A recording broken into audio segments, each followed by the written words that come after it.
Spinal muscular atrophy എന്ന അപൂർവ രോഗം ബാധിച്ച അഥർവിന് ചികിത്സാ സഹായം തേടുന്നു. 15 കോടിയോളം രൂപയാണ് മരുന്നിന്റെ വില. ഇത് ഞങ്ങളുടെ മകൻ അഥർവ്, 2 വയസ്സ് 4 മാസം പ്രായം. ആള് നടക്കൂല. SMA എന്ന് പറഞ്ഞൊരു അപൂർവ രോഗമാണ് ആൾക്ക്.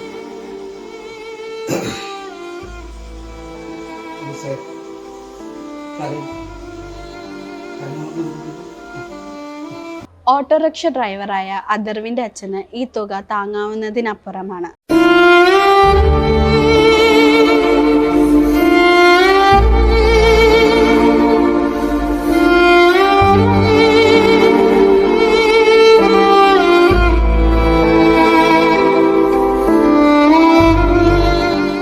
ആയതിനാൽ അഥർവിന് ജീവിതത്തിലേക്ക് തിരിച്ചു വരാനുള്ള ചികിത്സയ്ക്ക് വേണ്ടി നിങ്ങളാൽ കഴിയുന്ന സഹായം നൽകണമെന്ന് അഭ്യർത്ഥിക്കുന്നു.